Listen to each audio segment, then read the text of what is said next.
पहला प्रश्न है, अमेरिका की खोज किसने की थी? विकल्प है कोलंबस ने, हॉकिंस ने, सर थॉमस रो ने, वास्को डी गामा ने। सही उत्तर है कोलंबस ने। आपका अगला प्रश्न है, भारत में सर्वप्रथम कौन यूरोपीय व्यापारी आया था? ऑप्शन है ए अंग्रेज, बी पुर्तगाली, सी फ्रांसीसी, डी डच।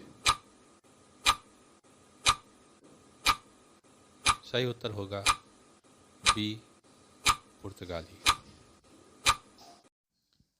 आपका अगला प्रश्न है, किस यंत्र के आविष्कार से समुद्री यात्राएं आसान हो गई थीं? ऑप्शन है हाइड्रोमीटर, एनीमोमीटर, कुतुबनुमा, बैरोमीटर। सही उत्तर होगा सी कुतुबनुमा। अगला प्रश्न है, भारत की खोज किसने किया था? ऑप्शन है ए कोलंबस ने, बी हॉकिंस ने, सी वास्को डी गामा ने, डी सर थॉमस रो ने। आपका सही उत्तर होगा सी वास्को। अगला प्रश्न है, वास्को डी गामा किस देश का निवासी था?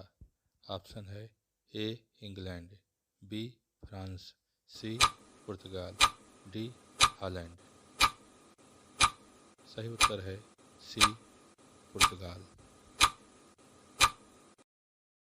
अगला प्रश्न है, भारत में यूरोपीय कंपनियों के आगमन का क्रम क्या था? ऑप्शन है अंग्रेज, फ्रांसीसी, डच, पुर्तगाली। सही उत्तर है पुर्तगाली, डच, अंग्रेज, फ्रांसीसी।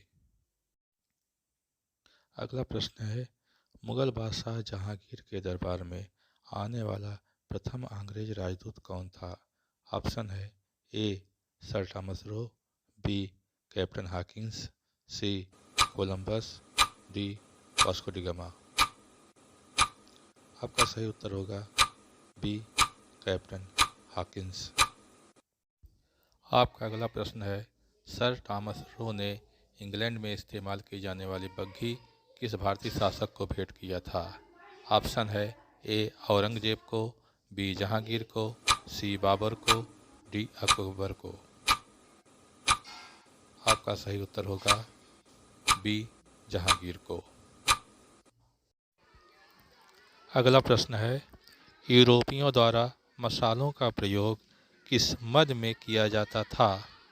विकल्प है ए स्वाद के लिए, बी पौष्टिकता के लिए, सी मांस को सड़ने से बचाने के लिए, डी पशुओं के लिए। सही उत्तर होगा सी मांस को सड़ने से बचाने के लिए। अगला प्रश्न है, वानडिवास का युद्ध किसके किसके बीच लड़ा गया था?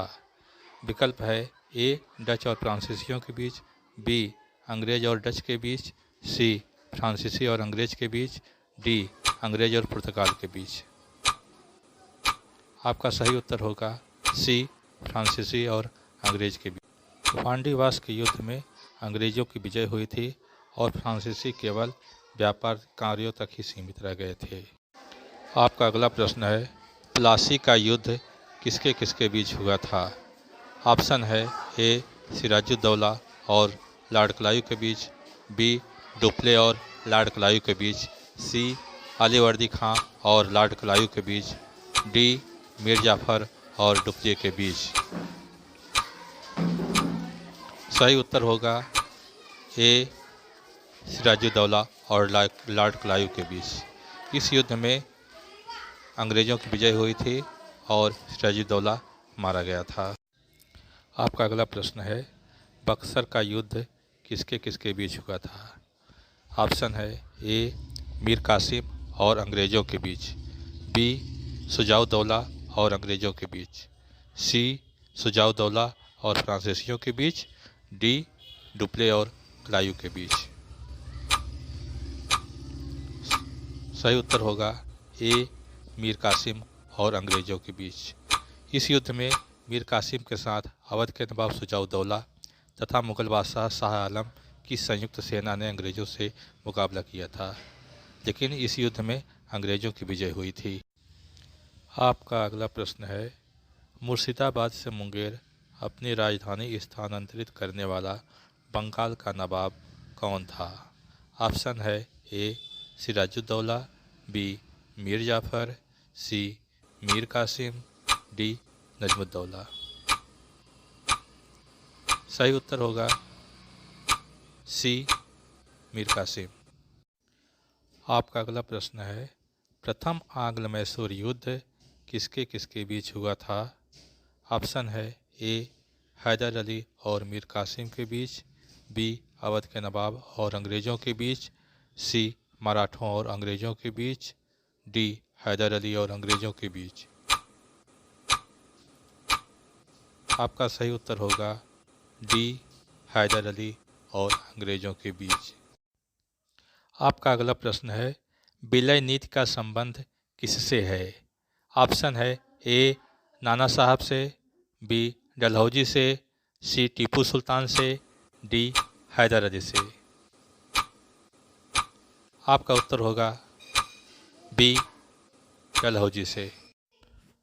आपका अगला प्रश्न है, पानीपत के तृतीय युद्ध में मराठा संघ को किसने पराजित किया था? ऑप्शन है ए अहमद शाह अब्दाली ने, बी नादिर शाह ने, सी शाह शुजा ने, डी जमाल खान ने। आपका सही उत्तर होगा ए अहमद शाह अब्दाली ने। अगला प्रश्न है, श्रीरंगपट्टम की संधि किसके किसके बीच हुआ था? ऑप्शन है ए टीपू सुल्तान और नवाबों के बीच, बी हैदर अली और अंग्रेज़ों के बीच, सी टीपू सुल्तान और अंग्रेज़ों के बीच, डी अंग्रेज़ों और नवाबों के बीच। आपका सही उत्तर है टीपू सुल्तान और अंग्रेज़ों के बीच। अगला प्रश्न है, सहायक संधि की योजना किस गवर्नर जनरल से संबंधित है? ऑप्शन है A lord Cornwallis, B lord Munro, C lord Dalhousie, D lord Wellesley. आपका सही उत्तर होगा डी लॉर्ड वेलेस्ली। अगला प्रश्न है, बंगाल में दोहरी शासन की व्यवस्था किसने लागू किया था?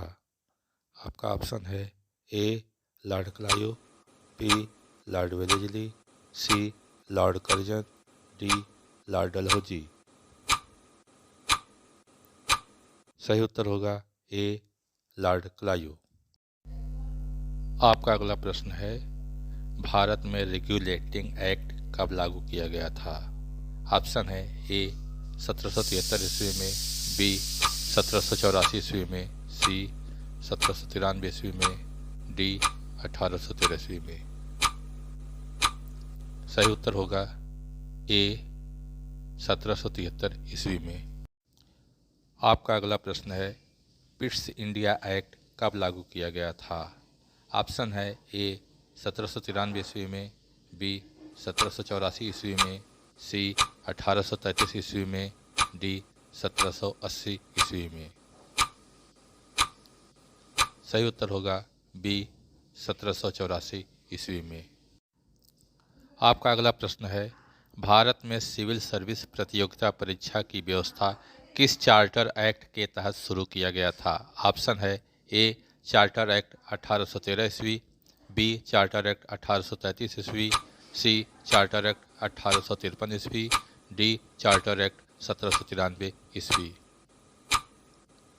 आपका सही उत्तर होगा चार्टर एक्ट 1853 ईस्वी।